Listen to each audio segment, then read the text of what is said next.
Welcome to the First Time Facilitator podcast. Whether you're a first-time facilitator or a seasoned pro, listen in for tips and tricks to make a bigger impact at the next workshop you deliver. And now, your host. Her favourite pen is the Papermate Flare, Leanne Hughes.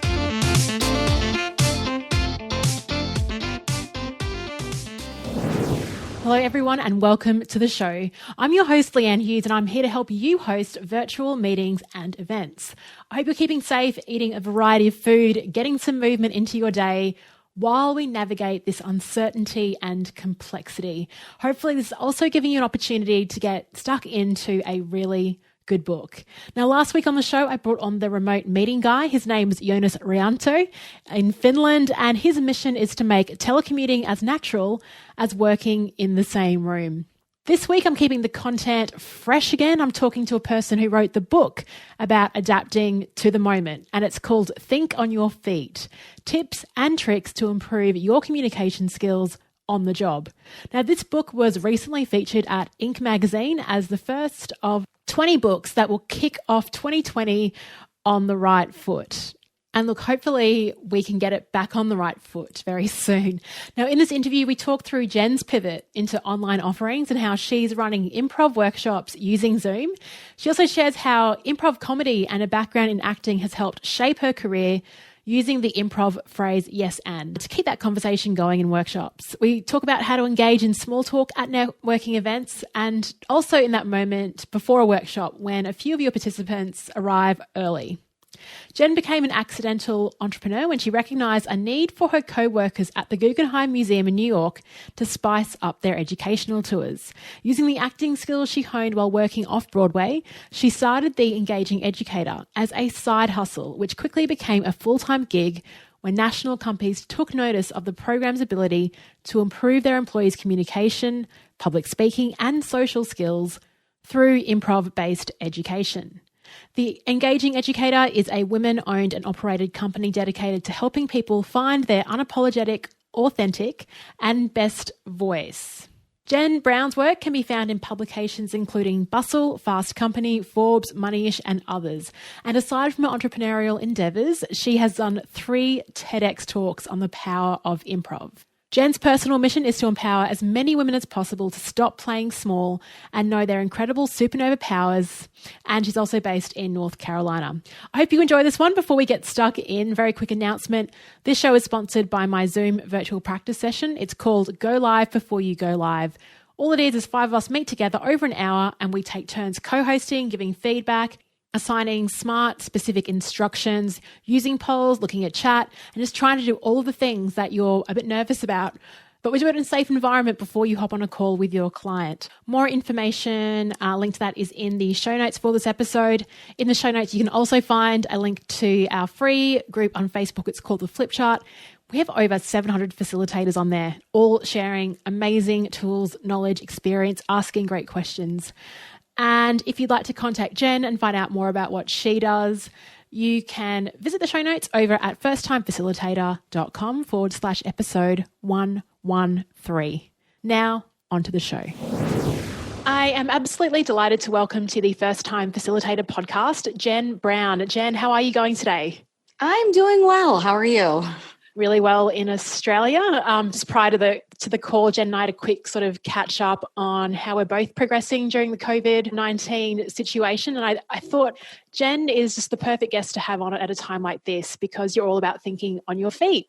But before we really get into that, I was wondering if you could share with our listeners a bit about your career history, some pivots, which led you down to what you're doing today. Absolutely. So I started as a theater and dance major. I was an actor. My undergrad is in theater and dance. And then it was really fun, I realized, until it wasn't. So being an artist in any way, shape, or form is one of those strange and difficult things. I think that if you love something more than doing that art, you should definitely do it. Mm-hmm. So I ended up, the entire time I was an actor, I really, really focused on teaching as well, because I knew that was something that I was interested in doing, whether it be teaching improv classes or teaching some sort of I've always been like a science teacher in some way, shape, or form, teaching anything that I think people found nerve-wracking, I would put the improv spin on it.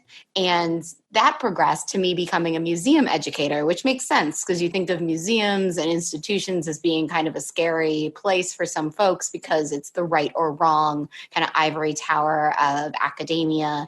And then after my museum career, I went back into teaching and improv and started my business, The Engaging Educator, in 2012, where now I teach teachers and other folks how to be flexible, how to use improv, how to pivot, and use all the skills I think that I've developed through all of my pivots and really kind of put it into a curriculum, if that makes sense. I love the name of your company, The Engaging Educator.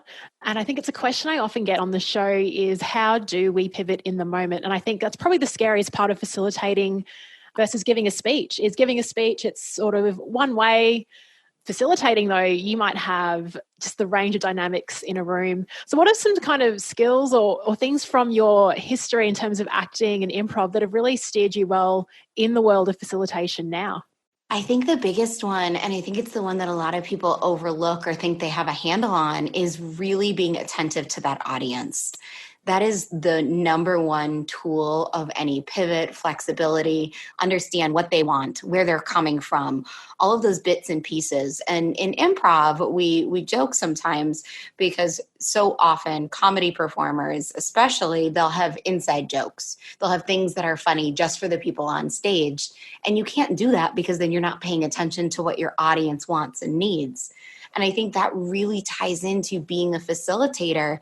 If you don't do a quick diagnostic of your audience beforehand of like, who are they? What's their relationship to you? Why are they in the room? Do they have to be there or do they want to be there? What are they looking to get out of this? And what are you looking to give them? And then somehow meeting in the middle. I think that's the best recipe for pivoting. And that's such improv comedy. The idea of listening and responding is all improv is. So by taking that tool and like really checking in with your focus and presence, you can learn how to be a better person in the moment and pivoting in that moment. I've got to ask you, with your experience with improv, and this is probably going back a bit of time, but do you remember the first time that you were involved in improv? I did drama in it's part of my high school elective. In improv, I was just terrible at it. I would get really nervous. And then once you get nervous, you get very stressed, and then you can't think clearly enough to be in the moment.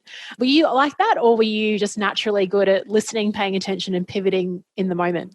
It's so funny because I've been doing improv since I was 15 and I'm 37 now. So thinking back to that very first time I did it, I loved it so much more than being on stage. And I mean, they're both on stage in that sense, but I love the idea of reacting in real time and just being there and being present. And even now, funny story, I'm in a production of Much Ado About Nothing. I auditioned out of the blue. I was like, oh, this sounds like fun right now. I have time. Prior to a virus taking over all of any separation of work and home that we had.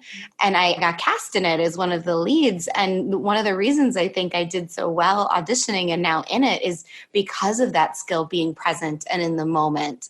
That's gold to me. If you give me something super prepared or super overthought, then I get nervous on that if there's too many moving parts. If I just have to be present, then I am so happy. Hey, congrats on getting the lead. What's happening with the play now? Well, we are actually doing an online production tonight. We're probably going to do more of these. We're doing a Zoom stage reading of it. And we were practicing last night till about 11:30 at night. And we're using the skills that we have. We're using the technology we have, because I think in times like this, like anything we can do to either help or offer some kind of relief to folks that are just feeling confused and isolated. That's the beauty of theater and entertainment and why we're all binging on Netflix shows and things like that, because we need that escape. Absolutely. I'm loving all of the artists that are getting onto Facebook Live, like the Jimmy Fallon. He's doing a lot of live feeds from home. Who else? John Legend. I saw him playing the piano for about an hour the other night. It's so nice to see. And that's so cool that you're doing an online production. How are you pivoting things within your own business to deal with what's going on at the moment? It's interesting because late February, a friend of mine who is like an epidemiologist and a disease specialist, she started posting about this virus. And I was like, oh, okay. we got to do something. I've been working on online classes for a while because improv is so interesting because you should be there in front of a person. You should focus on being present and being in the moment. It's really difficult to read about improv and learn how to do it. I wrote a book last year. I know it's hard. But we had already started this pivot into offering more online classes. So when things quite literally hit pretty hard in New York, I canceled before things started getting really bad because one, as a business owner, it was my responsibility to make sure that I was leading by example. And two, improv is so close. You touch people, you're next to them, you're breathing the same air. So we've been offering a ton of online classes, both in the sense of webinars where people can just watch from the comfort of their home. We have some pre-recorded classes that have one-on-one coaching sessions afterwards where they can schedule that coaching session whenever. And then this past weekend, I actually taught a 20-person Zoom improv class. Wow. And I'm doing so many more of those in the next upcoming weeks. And actually, as long as we need to, because again, I think people need that social interaction. They need that connection. And so we've heavily discounted because everyone is concerned about money right now, and creating something in my house is very different than renting a studio space. So I'm working on training my facilitators on this online connection and using these technology tools that I've already been playing with for the last year and how we can survive this and continue. And I'm not going to lie, it's scary. Anyone that's oh, this is a seamless pivot, we're just rolling with the punches. That is not at all what's going on over here as an improv person. We are rolling with it. We are pivoting. We are also having a big moment of this is frightening. And sometimes it's okay just to take a break and acknowledge how you're feeling and then move forward. You don't have to constantly be innovating. You have to be aware of your own person before you can innovate in a way that is really sustainable, I think. Yeah, I'm the same as you. I think I go between waves of taking, I could like to call it imperfect action and just trying things out. I think we're all in the same boat. No one really knows what's going to land or will work. And then also balancing, it probably sounds a bit corny, but balancing being a human being and versus a human doing, because I'm usually stuck in the human doing. And when you sort of look at the news and see, look, this is bigger than my business. This got really big impacts. You look around Europe and New York, as you said, it's really quite scary. It's sometimes, I don't know if you do this, but I wake up in the morning and I think, oh, it's a normal day. And then I'm like, oh, that's right. We've got this world pandemic going on. Yes, because we're so used to that habit of getting up, doing our hustle, doing our thing. And then honestly, it's probably why I've been feeling things so strongly, and probably why other folks have, in that moment of oh, this is where I am in the world right now, and this is what's happening around me. And how am I going to react today? Am I going to consume news every 5 seconds because you need to stay informed? And I put that in quotes. Or are you going to walk away and give your brain a break and give your nervous system a break? Because we're still not adjusted to this. And I imagine when we are adjusted to whatever this is, the new normal will start to come out. So it's going to be an entirely new adjustment. So folks that are struggling with change, I feel you. Give yourself grace, give yourself space, whatever you have to do, because it is okay that you're scared and you're confused and you're struggling through change. It is okay. Yep. That's, again, another mantra of mine is just be kind to yourself. And even yesterday I was trying to I'm like, I've got to do all this stuff, that habit that I've built up. And I was trying to work on something. I just kept getting distracted. And I ended up having a huge afternoon nap, the deepest sleep, which really surprised me. But I don't even think we're even aware of how exhausting this can be, as you said, on your nervous system as well. Jen, I'm going to have to ask you this question because I'm sure listeners are keen. Just going back to your point, you had 20 people on a Zoom call. Was this an improv session that you were doing? Yes, it was an improv class. How did you do that? Because you mentioned when you are face-to-face, you're touching each other, you're breathing the same air. How did you create that experience using Zoom? Oh, Lord, breakout rooms. I cannot talk enough about breakout rooms. So let me break it down a bit. So in our classes, normally we are very interactive. We're very reflective. Everyone's doing. So in order to create that same experience, I knew I needed, this is going to sound like an ad for Zoom. I knew I needed a platform where you could be interactive, where you could see one another. And you also had that ability to go into smaller groups when necessary. So we would stay in the larger group.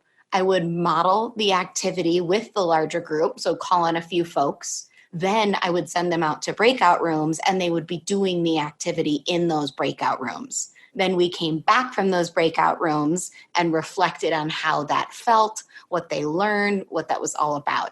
And I'm going to be honest, I was blown away because sometimes when we're doing takeaways, like for example, there's an activity that really taps into your active listening where you use the last word of a previous sentence as the first word of your response.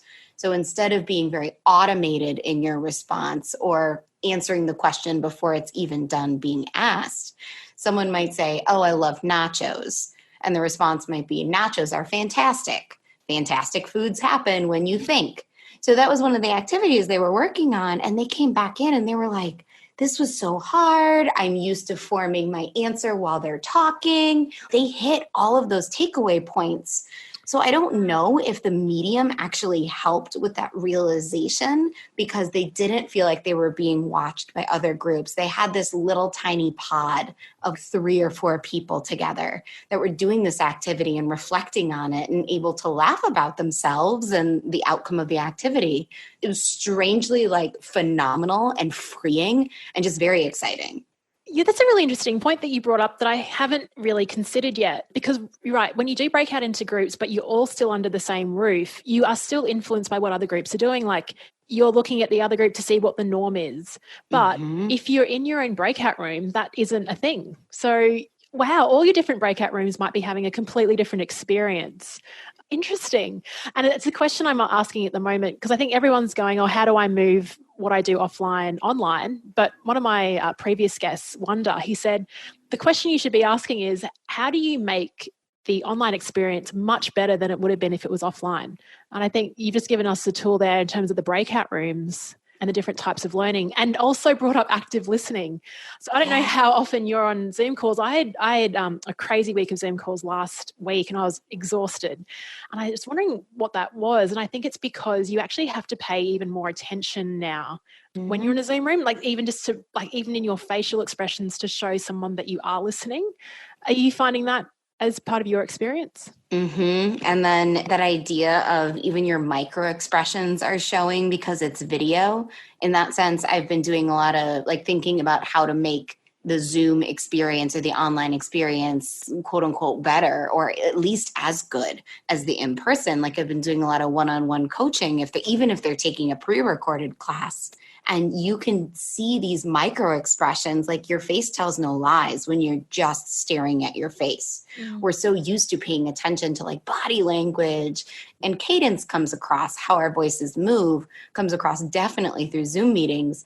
But it is exhausting to be on for any period of time. And that's why when folks are like, oh, I have such a hard time paying attention sometimes, it's well, because it's a choice. You can't just pay attention. You're thinking of 20 other things. And now you're thinking of 20 other things, plus potential grief, impending doom, no jokes on that. It's scary. I laugh about it. I'm well, it's nice to be in the apocalypse right now.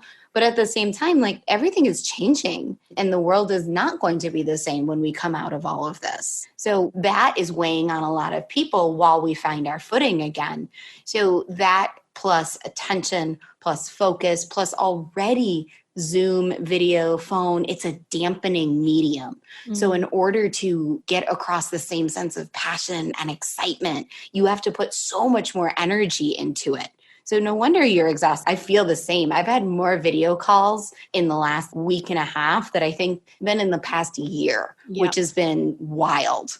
Yeah. And I've got a few lessons even from last week, and a good friend, she goes, Leanne, you wouldn't have scheduled 7 hours of face-to-face meetings in a day. I'm like, yeah, you're right. I think just because it was easy, and I don't know, particularly at this moment, I'm finding it's really important to stay connected and just talk to people. And we always sort of revert to our default when we're under stress. And mine is I'm a bit of an extrovert, so I like talking to people. But on my last call, I was hungry. I was tired. I really wasn't. You said making a choice to be present. I was sort of checking out in that moment because I just didn't have the fuel or the energy. What have you sort of learned about managing your energy from your week of Zoom calls as well? Same thing, I guess. I know I need to take care of myself. A lot of therapy has taught me that. So I can't say I came to that on my own. I even had my therapy session on telehealth. So it's like an online platform where you see your therapist. It's kind of like Zoom video, but it's a secure network, I think. Not that Zoom isn't secure, but it's a special like doctor network here. And I think the biggest thing I realized was I need to give myself space. Like you just said, I would have never scheduled 7 in-person meetings. I would never schedule this many back-to-back meetings in real life because I can't talk to people that much. That's exhausting. And so I think it's giving myself that break, making sure to eat, walking my dogs, taking a moment for me. I think when we work from home, even if we're used to working from home, we need to learn how to separate work time and personal time. Like I know I worked more last week than I have in the past many, many weeks, only because there was no break. There was no transition of, okay, let me get in my car and drive home, or let me walk to lunch, or let me go do this thing that would normally break up a work day. So I think that taking that time to give yourself that transition time, I think is the biggest thing that I learned last week was like, how am I going to build in transitions, even if I'm just transitioning from work to making dinner or work to walking my dogs. And even though I'm not driving somewhere, like that transition time is a brain break and it is some space that you need to take in order to give yourself that moment to kind of stay away from constantly working or constantly be on or constantly checked in, because that's just going to be exhausting. Yeah, thank you for talking about transitions. And how good is it having a dog during this time? I'm so pleased. I've got my 2 dogs. They're actually probably happy that I'm at home all the time. So I think they're a little weirded out. I don't know about your dogs. Yeah, I think they are a bit like, particularly because during the day they probably just sleep. But I'm now like, hey, let's go for a midday walk now because I just want to get out and about. Mm-hmm. So cute. Same. We're like going to do stuff. And I definitely think it's weirding my dogs out because my husband and I are both home and I've worked at home once in a while. I go to a co-working space a lot of time, but we have 2 dogs as well. And they're like, did you guys get fired? Like, why are you home right now? We're trying to sleep. Can you please be quiet? And so I think their schedules are all upended in all sorts of ways because same thing, they're used to taking that nap during the day and they cannot. No. But what I love about them is their just complete lack of awareness of what's going on. And I just love that. I think they're just like, yeah, life's just normal. And it's nice to be around by, with that company. So let's talk about preparation. So I'm sure you did some things before you went into the Zoom session, but like just in general as well, including your face-to-face workshops. How do you personally prepare? I know that you like being in the moment, but I'm sure there's a lot of preparation that you do that enables you to be present and pivot. So how do you prepare for workshops, say like a month out or even the day of a workshop? Yeah, absolutely. So if it's in advance in any sort of time as opposed to day of, I'm constantly over planning. I think that's one of the things that people miss about even improvisers or folks that are more think on your feet, that sort of vibe. Like I still over plan. I give extra content. If I'm doing a 4-hour workshop, I'll probably plan about 6 hours worth of content because that way I can seem more flexible. And that sense, like that way I'm really paying attention to my audience. So if they're nailing a concept or they're doing really great at something, then I can move on to the next one a bit quicker. On the flip side, if they need a little extra, then I will definitely dive into more of a scaffolded activity, something that might build that skill a little slower than what I originally planned. And that's always been my strategy as a teacher, whether I was teaching like informal science education, when I was teaching at museums, I would always over prepare because then I could really ebb and flow with my audience. So I think that's something that people are like, oh, you just go with the flow. And I'm like, my flow is bigger than your flow. And that's so huge because if you have just a tiny little box you're playing in, you don't have a lot of room for flexibility. On the other hand, if you build yourself this larger box, then you've got all of this space to be flexible and all of this room to kind of go left or right or up or down. And it looks like you're just going with the flow. In reality, your structure is just larger than most people's. Mm-hmm. And on that day of presentation, even before this, like I'm always doing some tongue twisters beforehand so I don't trip over my words. I'm shutting off distractions like There's no social media going on in the background. There's no extra links. It's just me and the microphone and listening to you.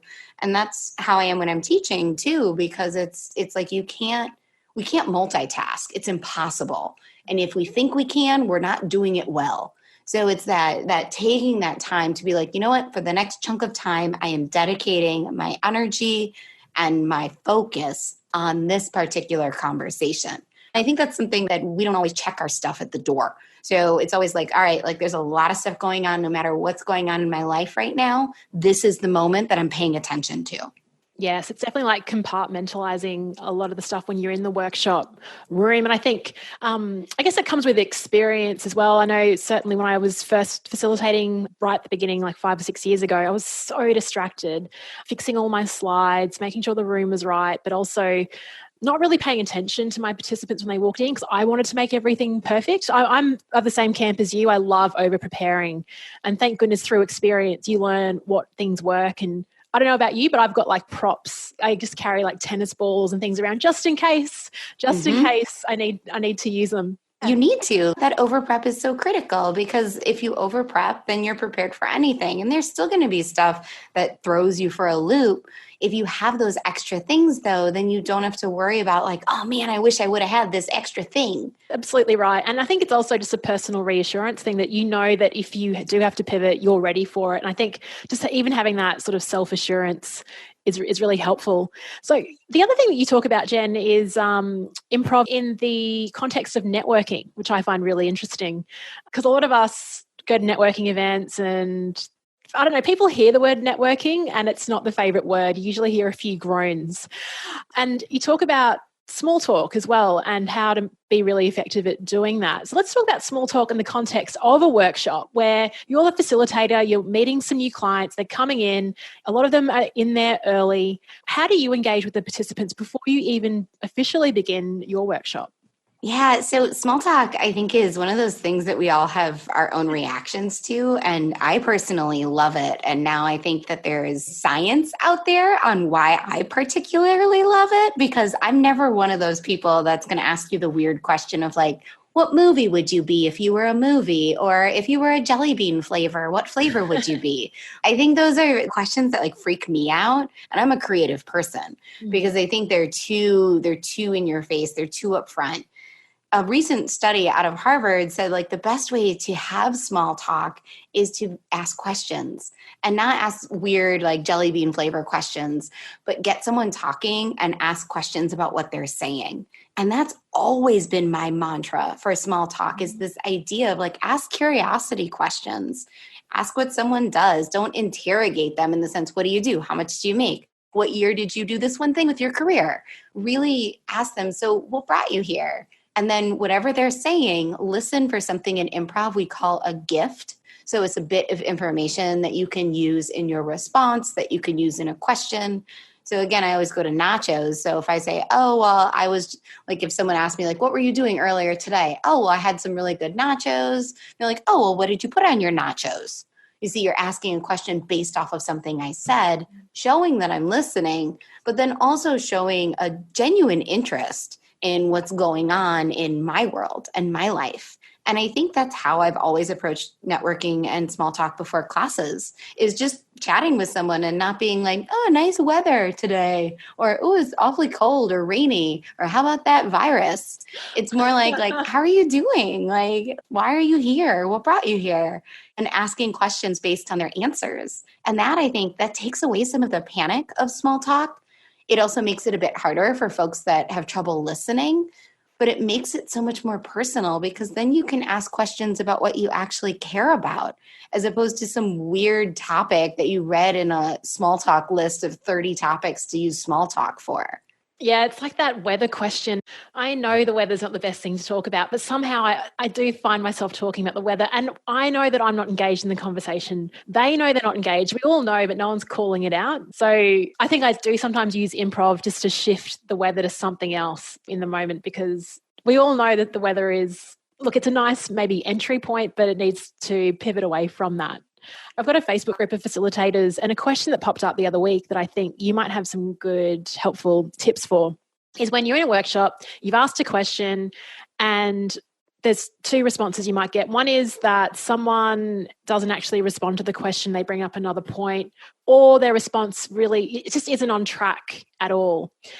How do you manage that if that happens in a workshop? Are there some tools from Improv that you can use to pivot direction again, or what would you do? If someone, if you ask a question and you get something completely like off the wall or off topic or not necessarily what you're looking for, first off, afterwards, definitely reflect and think about like, should that have been a question? If you have a specific answer you're looking for, that's a big, possibly me thing. That if I'm looking for a certain answer, then I'll be like, all right, why did I ask that question? Why didn't I just make the statement as opposed to asking them to come to that conclusion? Mm-hmm. Now, if it is an open-ended question and they're going like to left field on it, then there's always the idea of being like, using the yes and philosophy of saying like, yes, nachos are definitely something. I'm very obsessed with nachos, generally speaking, but clearly today. Yes, nachos are a great facilitation tool. And I'm curious if you can think of some other facilitation tools, or then you're kind of guiding it with the and, as opposed to like you're affirming what you just heard. You're saying like, yes, you think this is your answer. Yes, you just said this. Yes, you believe this. And then you're giving it equal footing with you'd like more answers. You'd like to open this up to more conversation. Because if it's also something that you're completely confused with at that same time, you can say, yes, that's a really good idea. And can you tell me more about what makes you think that? So that, can you tell me more, or opening it up to other folks? Like, tell me more about this answer. You can get a bit more clarity on where that person's coming from. I think it's always good to assume good intent. Like, as someone who's worked in major museums, like I worked at the Met for a really long time, we would always get people that would think that they knew more about art than we did as educators. And sometimes they did. And rarely were they trying to trick us or trap us and not knowing something. So I think it's always fascinating to find out why that person answers the way that they do. And the only way you can do that is ask for more information. So that might open up a better conversation than you were expecting by just getting a little bit more insight. I think that's really powerful. That's just adjusting the yes, but to the yes and to enable and to find out more as well. So I'm curious at the Met, because I do also get facilitators who get stuck in a bit of imposter syndrome, thinking that they need to be the subject matter expert, they need to know all the information, and if someone else knows more, that can be a little bit intimidating. So how did you mentioned a few things, so you'd use questions to find out a bit of context from where the person was coming from when you had someone that had a lot of knowledge in those group settings. Is there anything else that you did to manage, I guess, people that were highly academic or had a lot more experience in particular areas than you did when you were doing those tours? Oh, yeah. Like, I never am the expert. Like, I know that. Even with improv, I know a lot, but in the sense of someone thinking that they have nothing else to learn, then no one really is that person, because I feel like every field is ever changing. Like even math, I know a mathematician who just discovered something. I couldn't get into detail because I don't understand math in this way, but she just discovered something in math. And I'm like, wow, it really is like every field is constantly changing. So I view myself very different, as I'm not the subject matter expert. I'm a facilitator of learning things and seeing things in a very different way. So my goal always with any group, even with EE now, is I want you to be more curious and more aware than you were when you walked in. And whatever that looks like, for me, that's something that I can achieve. That's something that success is kind of built in with that, because I can get folks to look a little differently. I can get folks to ask themselves questions about maybe a subject, using the Met as an example, a painting that they think they know the entire history of. Just give them a tiny bit of a different view on it, or ask them a question that they maybe haven't thought about. Then I've accomplished my goal. So I think my goals are very different than thinking I have to constantly teach someone. I think I'm definitely more of a facilitator of learning and experiences. And I even think that with EE, because people still surprise me when they come out of an improv activity and they're like, oh, this happened. And I'm like, you know what? In 8 years and over 50,000 students, I've never heard that. And that happens monthly still, where I'm just like blown, because we're all different. We're all bringing different experiences.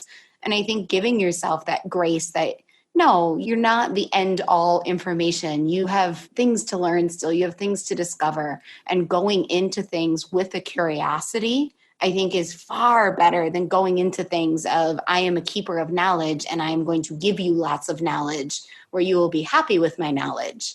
It's different. Yeah, it is different. And I guess the reason why I love facilitating is because that very reason that you'll never have the same experience twice, even if the content is the same. It's the different people, the environment, the context just makes it every day pretty unpredictable, which is why facilitation definitely suits me. Same. So you've trained over 50,000 people. That's absolutely incredible. Do you have a favorite icebreaker or energizer or activity that you throw down in your workshop? Something that's pretty robust that it just works every time? It's so funny. It's one that I actually can't do in any of these online sessions. So it's kind of killing me a tiny bit, but I'm thinking about how to adapt it. Like, I think I can do it. And a lot of people play it. It's an activity called Zip, Zap, Zop. And you pass information to one another using the word zip, zap, zop. And when you make a mistake, most people have learned they have to sit out or they don't get to play anymore.